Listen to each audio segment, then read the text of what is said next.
¿Cómo está? Un gusto saludarle. Gracias por compartir con nosotros en este programa El Cita Regional, donde conversamos, y no me canso de decirlo siempre, con quienes son parte de nuestra región.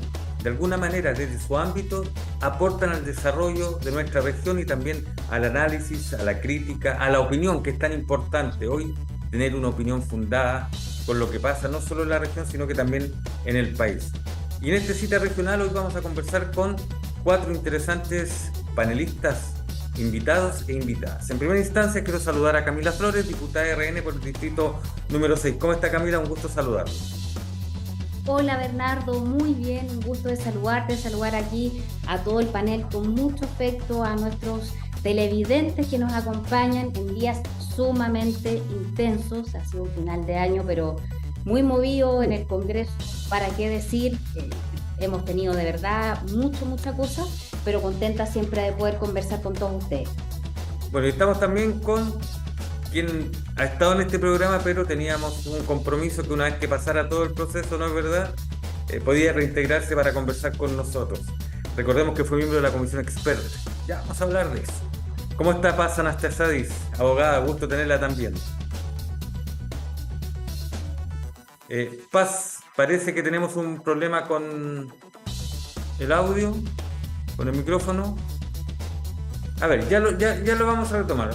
Vamos a saltarnos un minutito y vamos a saludar a Raúl Celis, abogado también, ex convencional constituyente, ex intendente de nuestra región. ¿Cómo está, Raúl? Gusto tenerlo en esta cita regional.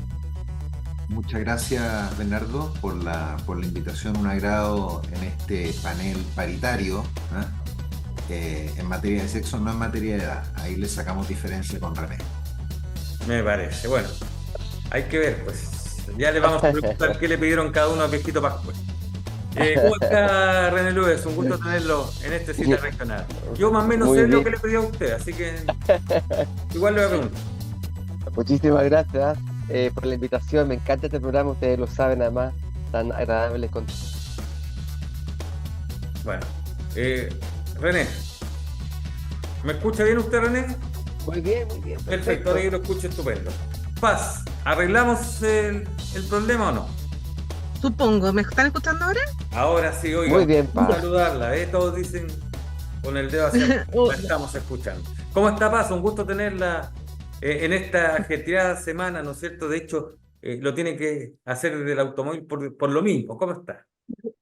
Sí, me quedé corta en el tiempo hoy. Saludar de Bernardo, agradecer la invitación, saludar a Raúl, a René, bueno, a nuestra diputada Camila Flores. Qué gusto estar nuevamente por estos lados. Qué bueno, oiga, yo les recuerdo que aquí está este amiguito también, ¿no es cierto?, que nos sirve como para inquisitar el tiempo. Mire, lo primero que le quiero preguntar a ustedes es como para entrar ya a introducir el tema, porque esto está en plena investigación cuando estamos realizando este programa. De hecho, la Fiscalía lo toma como una situación reservada por lo que ocurrió, pero en las últimas horas en Valparaíso se confirmó el secuestro, doble secuestro, en un delito, ¿no es cierto?, que se había tenido en cuenta que estaba ocurriendo en otras regiones, pero que acá no había ocurrido, por lo menos con esta magnitud. Los antecedentes que se conocen son los mínimos hasta el instante. Solo señalar de que ha trascendido de que se pagó justamente para poder recuperar a las personas que fueron secuestradas por parte de su familia. Importante. Quiero comenzar con esto porque creo que es bueno dar un vistazo a esta noticia que lamentablemente comienza a marcar lo que es la agenda policial y jurídica en nuestra región. Quiero partir con usted, diputada Camila Flores. Bueno, Bernardo, efectivamente decir que no tenemos demasiados antecedentes respecto al caso, sino que algunos hechos, pero que igualmente nos permite comentar lo siguiente. Bueno, desde mi perspectiva, esto era cosa de tiempo, que llegase también este tipo de crímenes a nuestra región. Ya tenemos ciertas situaciones que veíamos solamente en la región metropolitana, ya muy instaladas en la región de Valparaíso, ajustes de cuenta, extorsiones, portonazos, y bueno, en este caso estamos hablando, ¿cierto?, de un supuesto secuestro, donde, como tú bien señalas, habría recursos de por medio para pagar el rescate de las personas secuestradas. La verdad es que esto es una cuestión que desde mi perspectiva está ocurriendo prácticamente en todo Chile. El análisis de esto, los diagnósticos los hemos hecho hace mucho tiempo, algunos veníamos previniendo esta situación hace años, de que se iba a instalar el crimen organizado y el narcotráfico, que estábamos a pasos de ir hacia países como México, como Colombia, donde definitivamente esta cuestión ya es una situación habitual de todos los días. Mira, simplemente decir algo positivo, que sin duda no va a solucionar el problema en ningún caso de la delincuencia, pero que sí creo que va a contribuir, que es una buena noticia desde mi perspectiva, es que salió al menos de la Cámara de Diputados y aprobado unánimemente la creación de la Fiscalía Supraterritorial, que es un mecanismo jurídico, una nueva institucionalidad que se va a crear dentro del Ministerio Público y que le va a permitir al fiscal nacional nombrar a un fiscal supraterritorial que va a poder investigar y tener la persecución criminal indistintamente en la región donde se cometan los delitos. Tú sabes que hoy día tenemos los fiscales regionales, que son los que dirigen las investigaciones criminales, y son ellos los que tienen que, territorialmente hablando, en la región, iniciar las acciones de investigación y persecución criminal. Pero si esa misma banda criminal de narcotráfico, por ejemplo, comete delitos en Valparaíso y a veces en Aysén, donde se cometa cada uno de los delitos es el fiscal regional quien tiene que investigar. La creación de este fiscal supraterritorial le va a permitir moverse en todo el territorio nacional para poder perseguir particularmente dos tipos de crímenes, los relacionados al narcotráfico y el crimen organizado, indistintamente donde se cometa territorialmente este delito. Yo creo que esto es súper importante, porque además contribuye con un tema muy breve que tiene que ver con que tú le sacas a los fiscales que ven causas regionales, sobre todo connotadas a propósito del terrorismo que se vive en la macrozona sur, que son amenazados, que viven ellos y sus familias situaciones muy graves, porque en definitiva hoy día se le va a permitir sacar territorialmente ese conocimiento y lo va a poder tener el fiscal supraterritorial. Importante que este caso se da en Valparaíso, se dice que son dos personas ligadas al comercio ambulante, que son raptados en el sector La Isla, parte alta porteña, y después son dejados en libertad, ¿no es cierto?, en el sector de La Jarilla, en Reñaca Alto, en Viña del Mar, después de algunas horas en que se paga este rescate. Incluso se habla, porque no se ha confirmado mucho aún, porque está caratulada como reservada la investigación por parte de la Fiscalía, de que una de las personas que fue secuestrada habría sufrido algunas lesiones corporales producto de esta situación. Pasan hasta Seadis. ¿Qué le parece a usted? Porque ya definitivamente es un tema que lamentablemente llegó para quedarse en nuestro país. Bueno, sí es lamentable que se conozcan hechos de esta naturaleza, si bien todavía falta información, por supuesto que estamos todos preocupados porque se va instalando una red de crimen que no teníamos conocimiento, lo hemos hablado en varias oportunidades acá, que no eran el típico delito que Chile estaba acostumbrado a conocer, que ya era lamentable, que habían casos y que debía tratarse, analizarse este panorama delictual, pero van aumentando en el fondo los círculos y los grados de delincuencia, y eso es muy complejo. Señalaba la diputada Camila Flores respecto de la Fiscalía Supraterritorial, y creo que eso es un punto bien relevante. Yo lo señalaba, este es un tema que se trabajó muchísimo con el Ministerio Público durante el trabajo del proceso constitucional, estaba dentro de las propuestas y surge su discusión también en el tiempo que se instala precisamente con ocasión de lo que se estaba trabajando en este proceso. Yo creo que lo señalé cuando se aprobó, creo que tiene un buen morir finalmente esta constitución, a diferencia del texto anterior, donde hay temas que van a necesariamente tener que ser recogidos para poder trabajar en materia de seguridad. Uno de ellos estaba la Fiscalía Supraterritorial, también en el fondo, en el mismo momento se empezó a trabajar de esta Defensoría de las Víctimas, que también es relevante, porque aquí tenemos que generar mayor equilibrio en la cancha en materia penal. Hoy día solamente estamos hablando de una fiscalía que en su características, las cualidades que tiene, es vinculado desde una óptica de la investigación y la objetividad en la investigación. pero también muchas veces las víctimas quedan con pocos derechos en el proceso o por la cantidad de causas, finalmente quedan en papel secundario cuando es necesario relevar este rol y poder pesquisar efectivamente y perseguir la responsabilidad penal de quienes cometen los delitos. Y por otra parte, esto que de las características de la Fiscalía Supraterritorial tiene esa connotación, que muchos de estos crímenes se están generando por finalmente asociaciones ilícitas, pero ya de crimen organizado complejo y que se distribuyen territorialmente. Hoy día las causas se atrapan en el fondo desde cada una de las regiones y la información finalmente no fluye de la manera que debiese perseguirse correctamente los delitos. Y creo que estamos avanzando en esa materia, pero sin duda queda mucho, incluso socialmente, por entender antes de que esto sea aún más grave dentro del territorio. Bien, Raúl Celis. Sí, yo hago la misma prevención que la Camila y la Paz. Se trata de hechos sumamente recientes, la madrugada del día jueves, por lo que entiendo, con alguna información contradictoria Sí. por parte de la prensa. En algún momento se señaló que se habían entregado dedos le habían amputado dedos a alguna de las presuntas víctimas. Entonces, con todas esas prevenciones, lo encuentro realmente una pésima noticia en vísperas de Navidad. La delincuencia, el crimen organizado, el narcotráfico, es evidente que han penetrado ya en forma intensa en todo el territorio nacional. Aquí se trata de personas, las secuestradas, de acuerdo a cómo está rotulado el caso, la causa, eh, vinculadas al comercio ambulante.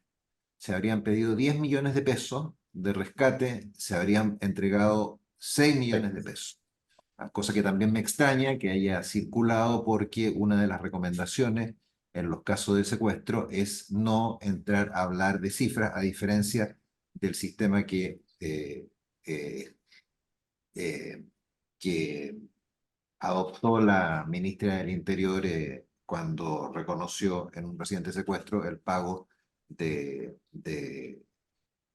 la suma que solicitaban los autores de este crimen.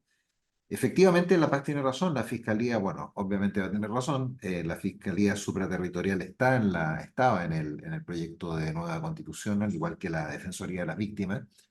Me alegra que se haya transformado en ley, como lo ha dicho Camila, y ojalá pase lo mismo con la Defensoría de las Víctimas, porque realmente quienes hemos sufrido delitos en el o hemos sido testigos de delitos en el último tiempo, sabemos que los derechos de la víctima son prácticamente nulos.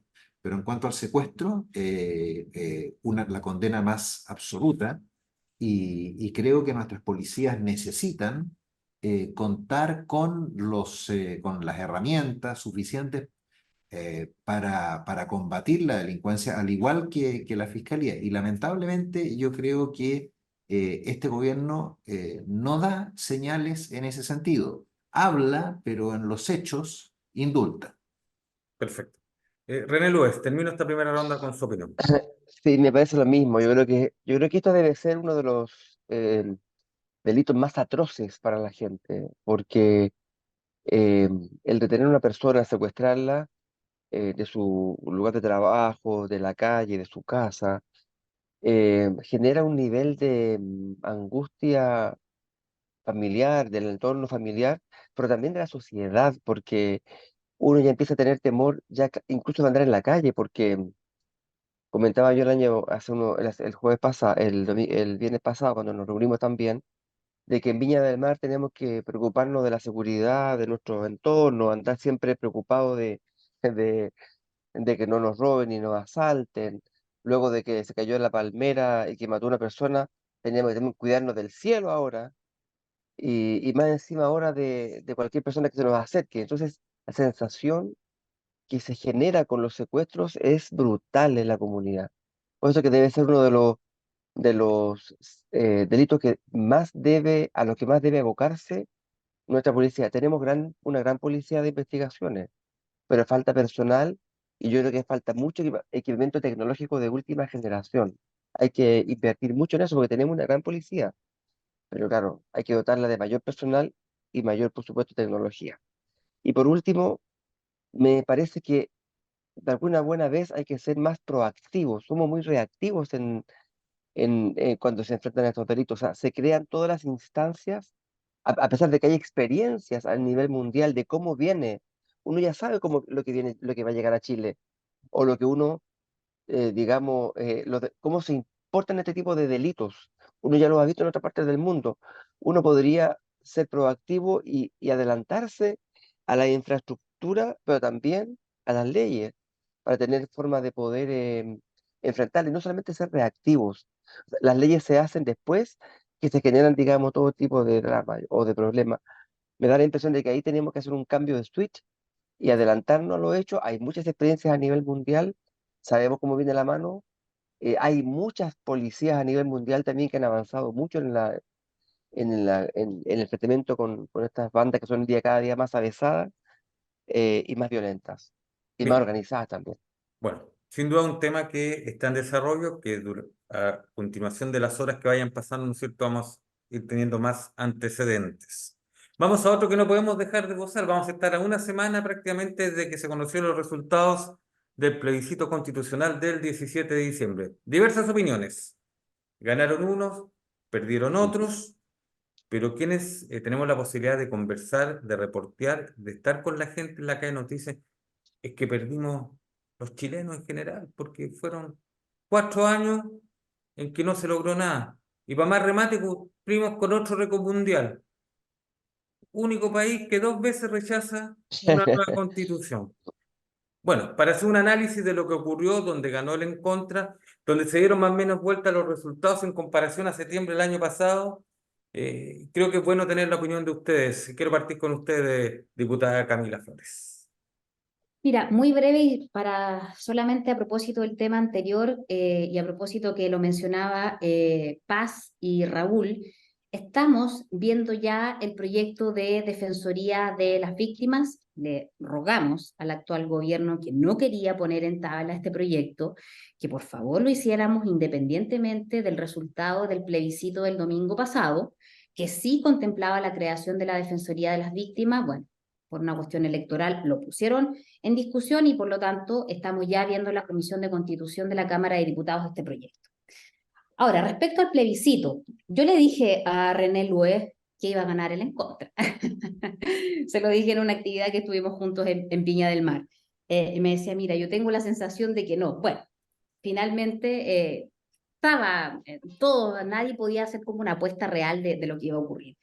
Yo creo que además para nadie es un secreto que en lo personal no me incomoda para nada seguir con la constitución actual, que dicho sea de paso ya más legitimada no puede estar, porque ha sido plebiscitada, imagínate, en 3 oportunidades y la gente, las últimas 2, se sigue quedando con la actual constitución, que del 80 la verdad de las cosas que ya tiene bastante poco, quedan una minoría de normas. Bernardo, creo que esto se hubiese evitado si es que hubiese ocurrido algo que yo propicié y que lamentablemente en mi sector no tuvo mayor eco, que era hacer un plebiscito para consultarle a la gente si quería o no nuevamente iniciar un segundo proceso constitucional. Yo creo que esa votación hubiese sido muy distinta a la que tuvimos inicialmente, donde ganó el a favor un 80-20, donde había voto voluntario, donde Chile estaba afiebrado aún a propósito de los hechos de violencia del 2019.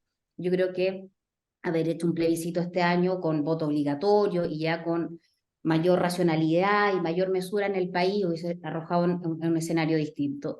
Y lo que al final yo creo la gente terminó decidiendo, desde mi perspectiva, muy sabiamente, es decirlo, mire, yo sé, ya estoy clara que mi vida no va a cambiar mayormente en el corto plazo por tener o no una nueva constitución. Yo les digo que no y por favor háganse cargo de las urgencias que tenemos.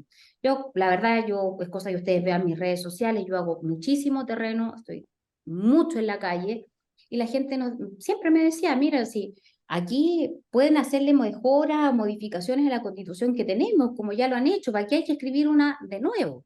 Y yo creo que esa fue finalmente lo que terminó primando y ganando.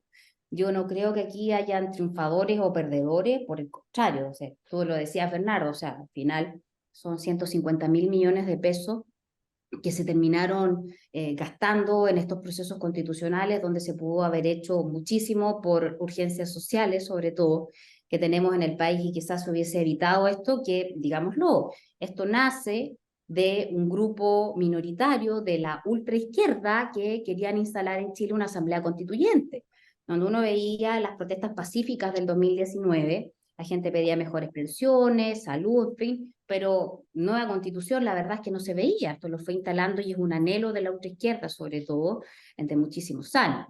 Y lo que yo creo que al final terminó ocurriendo es eso. O sea, yo nunca pensé que iba a terminar viendo a personas que tanto criticaron la actual constitución defendiendo la constitución que ellos llamaban de los cuatro generales. Bueno, sin duda hubo declaración de algunos personeros y personeras políticas que apoyaron el primer proceso y que querían terminar, ¿no es cierto?, su campaña cuando llegaron al gobierno, decían, queremos terminar con esta constitución de Pinochet, porque era la de Pinochet, se señalaba, la del 80 y llama la atención que después del plebiscito del 17, el día lunes, decían, no es que cuando le preguntaron, no, esta constitución no es tan mala la que tenemos. ¿Ah? Se podía mejorar. Pasan hasta 6.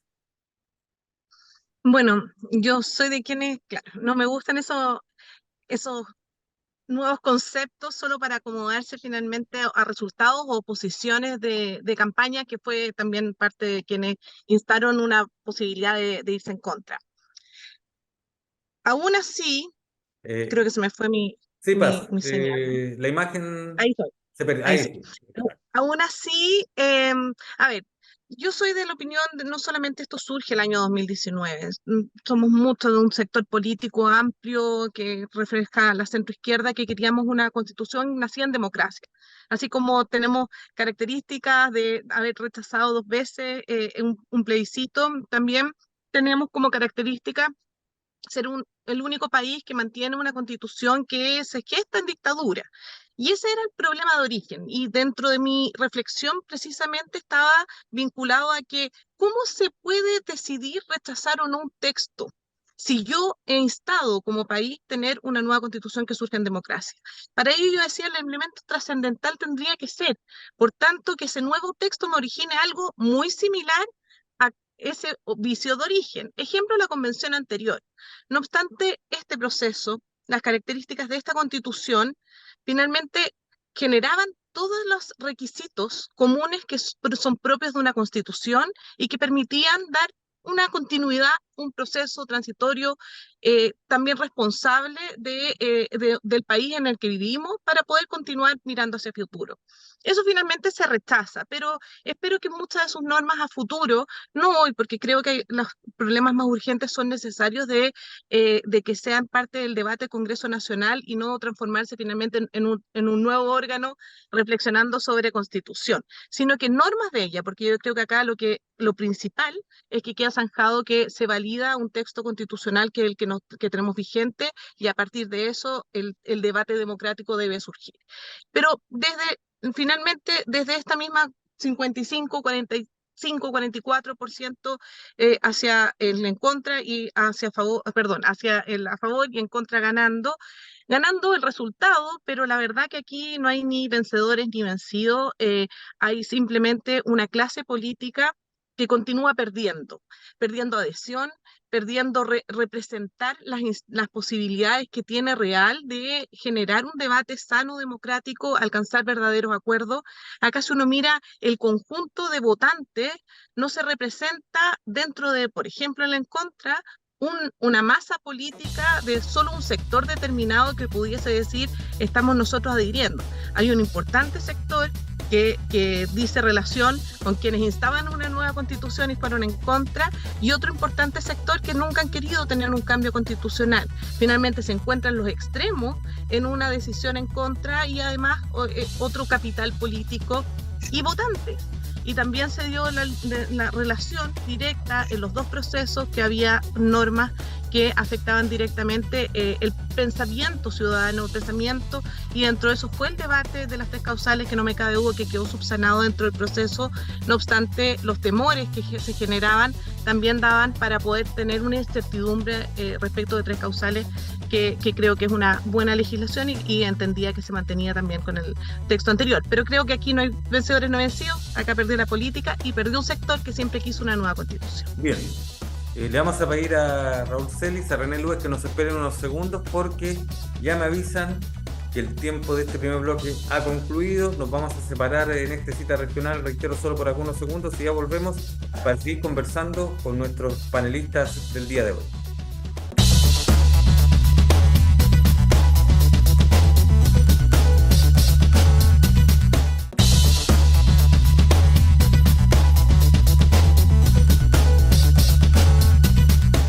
Retomamos entonces esta cita regional en que estamos conversando en esta oportunidad con Camila Flores, diputada de RN por el distrito número 6, Paz Anastasiadis, que es abogada, René Lues, concejal DC por Viña del Mar, y Raúl Celis, ex intendente regional, abogado, con quienes estamos tratando temas desde la perspectiva regional, temas de importancia tanto nacional como regional. Habíamos quedado cuando terminamos el primer bloque hablando sobre lo que opinaban nuestros panelistas sobre los resultados del último plebiscito constitucional del pasado 17 de diciembre.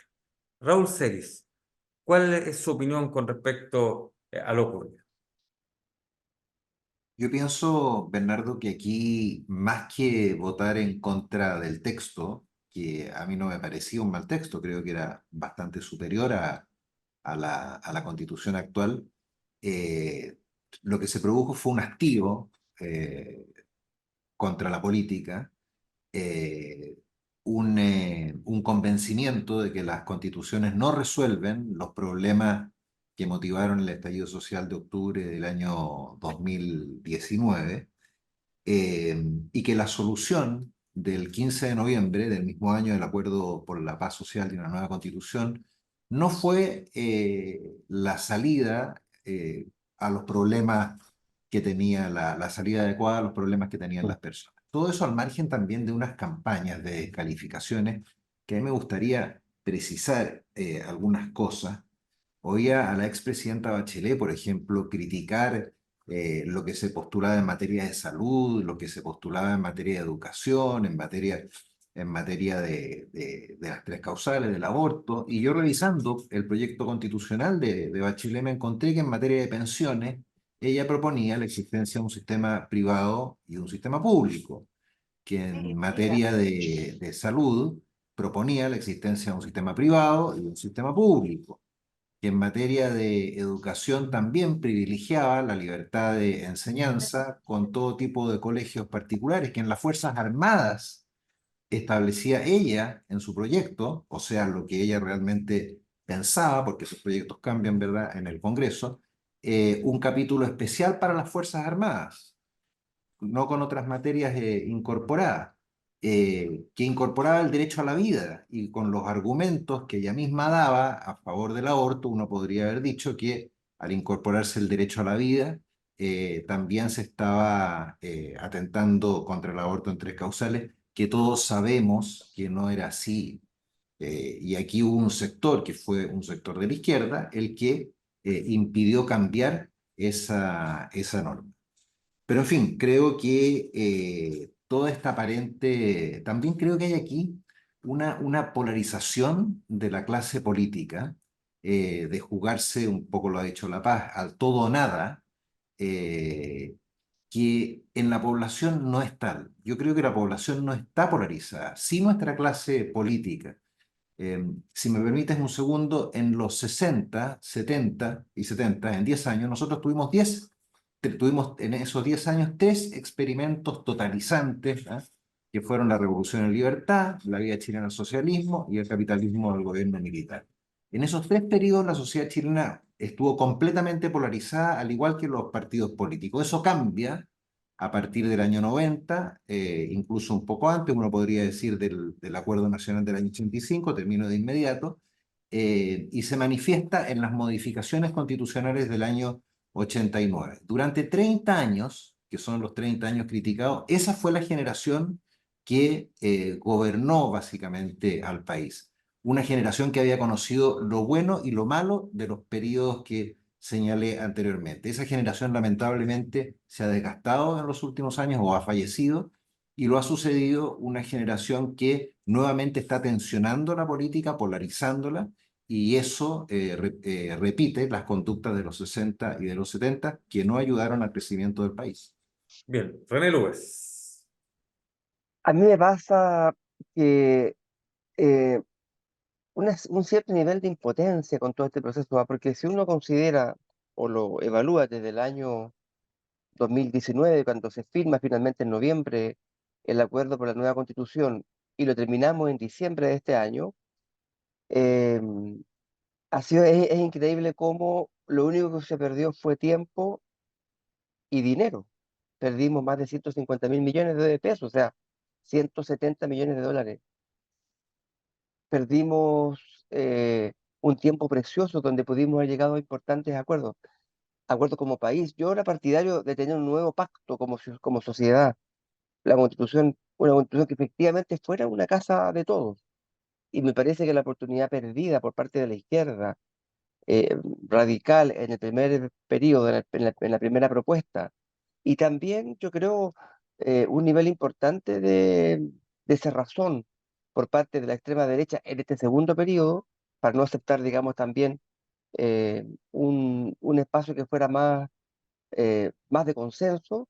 Fueron dos tremendas oportunidades perdidas. Perdió la política, perdió la unidad del país, estamos más polarizados, estamos más confrontados. Y finalmente hacemos un giro de 360 grados. Esta vez sí que es de 360 grados.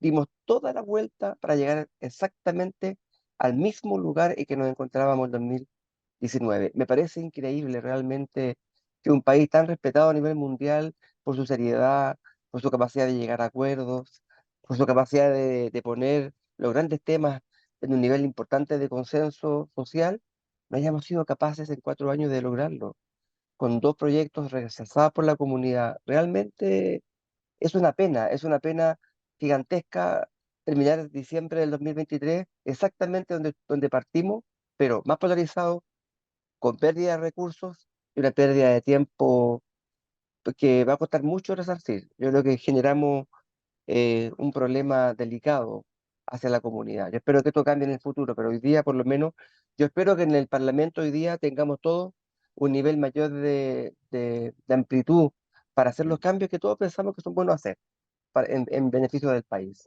Perfecto. Bien.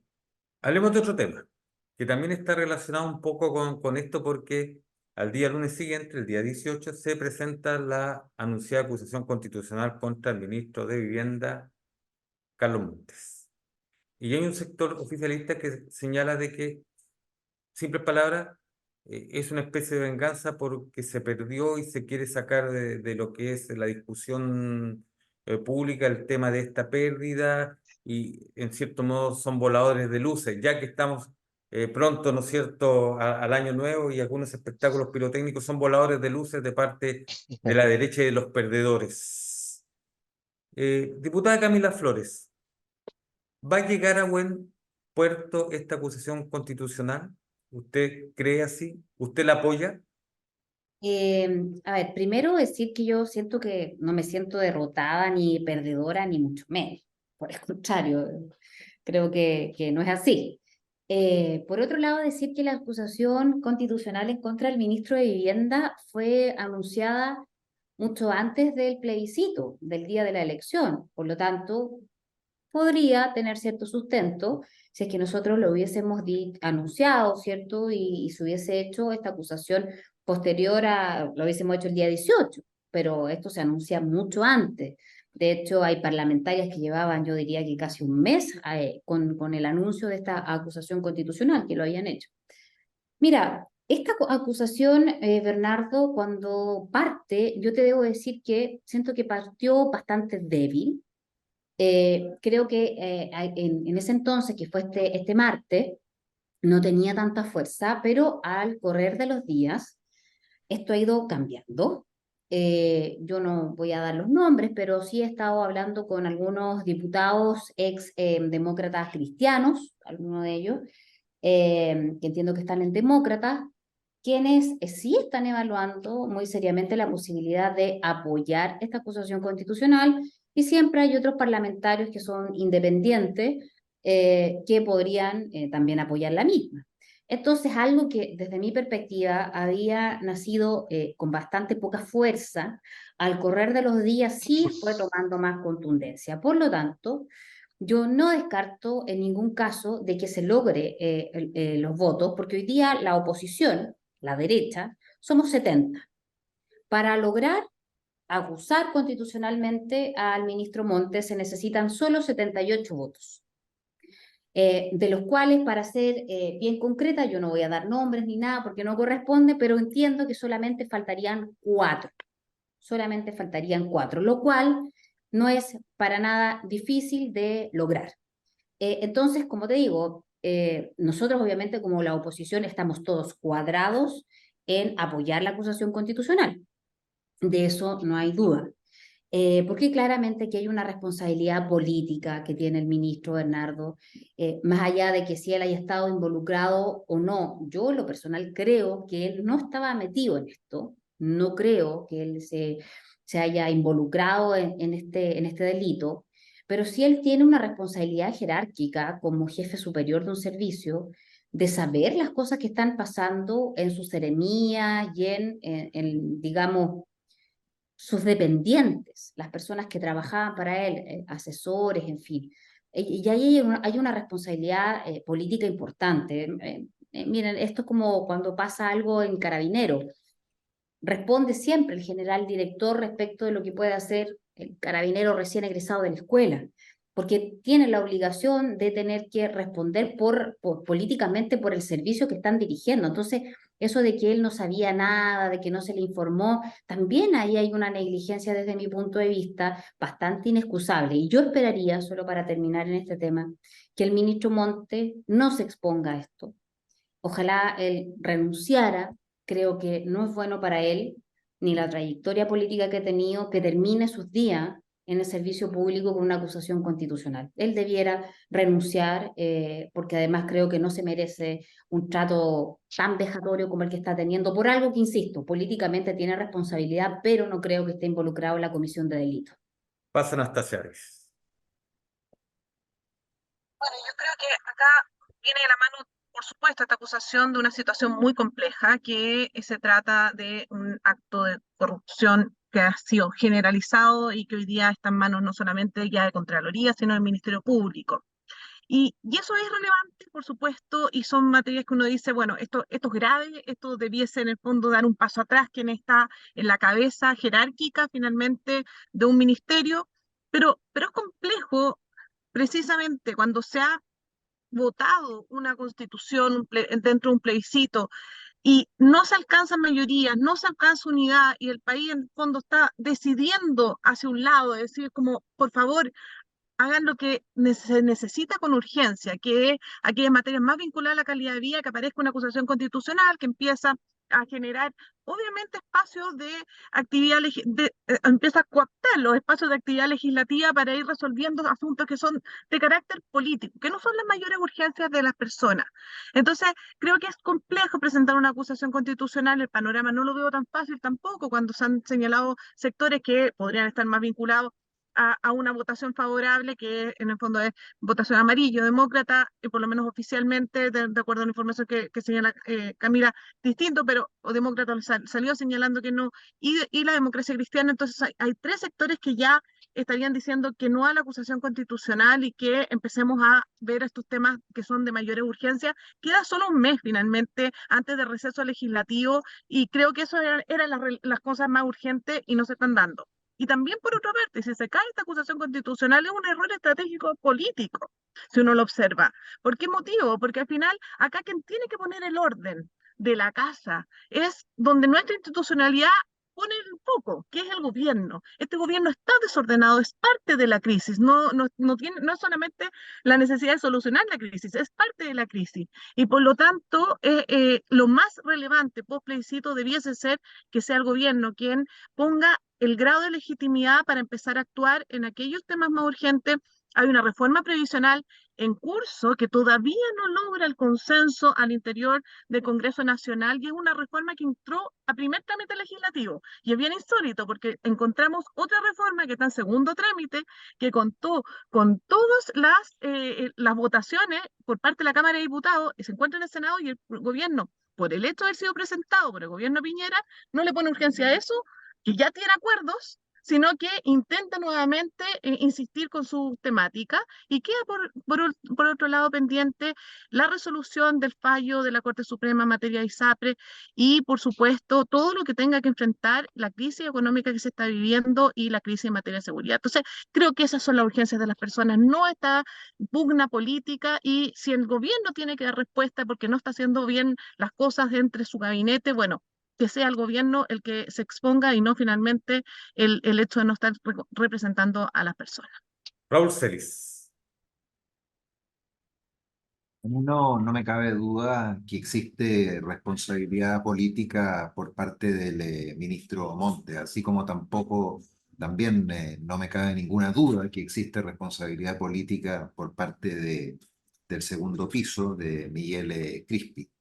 Eh, Uno podrá dudar si este era el momento apropiado para presentar una acusación constitucional, pero aquí hay que tener presente varias cosas. Por ejemplo, que hay varias causas pendientes dando vueltas y relacionadas con esta materia, que el fiscal nacional ha dicho que va a citar probablemente al ministro Montes a una causa penal de una cartera que le corresponde a él, que hay 13 personas detenidas en en estas causas penales por los casos convenios en general, la mayor parte de ellos con prisión preventiva, que hay informes de la Contraloría demoledores respecto de cómo operaba este sistema de los convenios. Los porcentajes a todo esto en materia de honorarios, de lo que se cobraba, son creo que alrededor de un 25%. Eh, Donde salió el Ceremi de Vivienda de Coquimbo, perdón, de Antofagasta, con directa responsabilidad, donde salió la subsecretaria de Vivienda.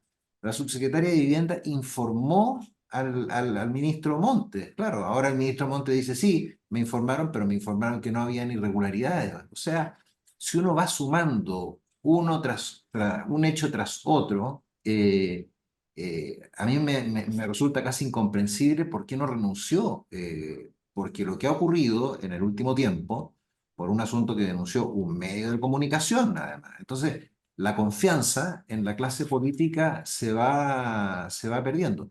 Y a mí me cuesta entender, como digo, que una persona que tiene prestigio en materia política no haya renunciado con anterioridad y haya estado dispuesta a que durante meses su nombre se haya visto tan afectado. Pero en cuanto a la oportunidad, en cuanto al momento, ahí yo tengo alguna duda.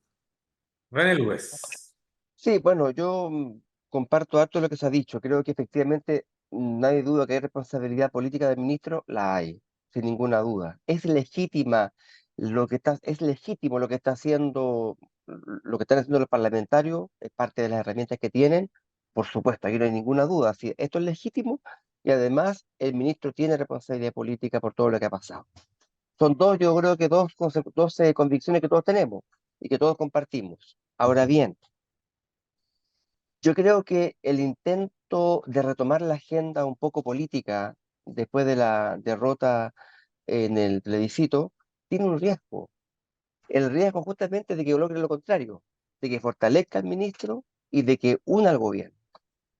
Porque el plebiscito, o sea, para ser súper sincero, el día domingo no había mucho que celebrar, porque finalmente la constitución que queda vigente es la misma que se ha criticado durante todos estos años. No se pudo impulsar dentro del proceso constituyente el Estado social y democrático de derechos, o sea, de derechos. O sea, hay una pérdida importante para quienes son parte del gobierno. Así que no hay mucho que celebrar. Por tanto, esto es una oportunidad tremenda para unir al gobierno, para unir a los partidos, para fortalecer al ministro. Y además le va a dar una oportunidad al ministro no solamente para enfrentar lo que se dice mal de él, sino que también le va a dar la oportunidad, y con su experiencia lo va a hacer así, de también mostrar aquello que no está en la acusación, que son los logros también del ministerio o la gestión del ministerio más allá del tema de la fundación. Así que yo creo que es un error, creo que es un error, creo que la van a perder. Va a ser una segunda derrota seguida de la derecha. Creo que se está presionando por la... O sea, yo creo que la derecha lo que quisiera es que el ministro renuncie. Y toda esta presión, digamos, salvaría a la derecha si el ministro renuncia. El ministro no lo va a hacer, no lo va a hacer, ya lo he dicho 20 veces. Por tanto, creo que es muy riesgoso, no va a renunciar, el gobierno no lo va a sacar, se va a fortalecer el ministro y la unidad del gobierno, y por tanto creo que es una pérdida también de tiempo, y además de poner un tema tan político a los pocos días de una derrota electoral, cuando en realidad la gente hoy día, como usted, como lo que partimos diciendo hoy día en este panel, lo que más le importa son los temas, por ejemplo, de seguridad. Bien. Es rara esta relación. Bien, bueno, nos quedan pocos minutos y aquí viene este amiguito, ¿no es cierto?, que va indicando que tenemos el último minuto para cada uno, pero en este último minuto yo les quiero pedir a ustedes, ya que nos estamos acercando, ¿no es cierto?, cuando se estrene este programa vamos a estar a horas de Navidad y después quienes nos vean durante el resto de la semana, ¿no es cierto?, ya vamos a haber pasado Navidad. Así que este minuto va a ser para cada uno de ustedes libre con un saludo, un sentimiento, algo que quieran destacar en esta Navidad, que ojalá sea una Navidad con un verdadero sentido, un sentido que se ha ido perdiendo lamentablemente en los últimos años. Estoy con usted, diputada Camila Flores. Gracias. Yo simplemente desearle a todos los vecinos de nuestra región que tengan una hermosa Navidad, que la Nochebuena sea un momento para encontrarse en familia, para compartir en la mesa, para hablar de las cosas lindas, para valorar a los seres queridos y la familia. Se los digo yo, que estuve muy complicada hace un año atrás. La vida es muy débil, la tenemos y en un segundo la podemos perder. Aprovechemos a nuestros seres queridos, aprovechemos a nuestros hijos. Yo, para mí, va a ser una Navidad muy especial porque mi hija ya tiene más de un año, ya se da cuenta del viejito pascuero, del arbolito, de los regalos. Entonces, de verdad, esos momentos atesorémoslos. Creo que es súper importante en este clima de confrontación y de tantas cosas negativas que lamentablemente han pasado en nuestro país, ver el lado positivo. Lo más lindo, donde uno encuentra siempre el regocijo, las alegrías, el confort, la tranquilidad, es en la familia. Todo lo demás es pasajero, todo lo demás va y viene. La familia es el lugar donde uno siempre va a poder llegar y reconfortarse. Y por supuesto, esperar que el próximo año sea un mucho mejor año para todos y sobre todo pedirle a Dios que nos guarde y que nos acompañe. Bien, gracias, diputada. Pasan hasta sedes. Bueno, termina el año, todos estamos viviendo muchas cosas, pero hay que darse el tiempo de tener esos espacios de familia, de mostrar los sentimientos. No importan aquí los regalos, importa la valoración que tenemos de este año que va terminando, pero de cómo hemos enfrentado los espacios, Camila lo señalaba, la familia es lo más importante. Hay que darle los momentos. Incluso quienes han perdido seres queridos durante el año, esta fecha además tiene una especial sensibilidad, enviarle un fuerte abrazo a ellos y entender que finalmente todos estamos de paso, pero a tomar todos esos aspectos positivos que nos vamos entregando en vida y cuando ya se han ido. De cada persona, esos aprendizajes, esos sentimientos, que sea un fin de semana que ya empieza a generar mucho amor y pensando en hacer las cosas mejores para el nuevo año y pensar, somos... ¿Ve? Bueno, alcanzó a decir el deseo, le faltó alguna palabra por terminar, pasan hasta seis, a quien también agradecemos. Estoy con usted, Raúl Celis. Creo que la Navidad es un muy buen momento para hacer una pausa en la vida normal, en el curso normal de las personas, y una pausa para darse un momento de reflexión, como han señalado los anteriores panelistas, para ver realmente qué es lo que importa en la vida y, por supuesto, privilegiar a la familia, si por lo demás lo que se celebra es el nacimiento de Jesús en su familia en Belén, ¿no? Por lo tanto, a quienes nos están viendo en este programa, desearles una muy feliz Navidad y que privilegien evidentemente la reflexión y la buena relación le den tiempo a sus familias. Bien, gracias, Raúl Celis. Termino con usted, René Luis. Muy bien, estamos todos en lo mismo, paz para Chile, paz para el mundo, paz en el Medio Oriente que tanta falta hace, unión entre todos nosotros, dejar todo esto, eso es lo que quiero pedir, que dejemos tanta división, tanta confrontación, que nos unamos más en los objetivos del país. Para mi ciudad también, seguridad, menos farándula y más seguridad en Viña del Mar. Hace mucha falta que todos mis vecinos y vecinas tengan una vida más tranquila, que puedan recuperar su vida de barrio que la han perdido y tener tranquilidad de poder recorrer nuestras calles. Así que también que Dios los acompañe, que no olvidemos que finalmente estamos eh, conmemorando, celebrando y festejando el nacimiento de Jesús y que por tanto la Navidad debe estar con ese espíritu distinto al meramente comercial. Bien, Camila Flores, diputada de René Distrito 6, muchas gracias por estar hoy con nosotros. René Lues, concejal de C por Viña del Mar. Muchas También. gracias. Raúl Celis, muchas gracias por estar con nosotros. A Paz Gracias, Bernardo. Y La Paz, no, La Paz me escribió, porque Sí, lamentablemente le falló el celular a última hora, pero estuvo todo el programa, así que La paz igual pide, hacemos la, el la paz testigo, pide, este la paz abrazo pide paz para todos. para ella y para todos ustedes. Oiga, que lo pasen muy bien en familia, nuestros panelistas, disfruten su familia, pásenlo bien, compartan, igual para ustedes nuestros televidentes, y ojalá nos podamos escuchar, podamos ser fraternales y tolerantes, que alta falta nos hace falta en nuestro país, valga la redundancia. Que esté muy bien usted y su familia.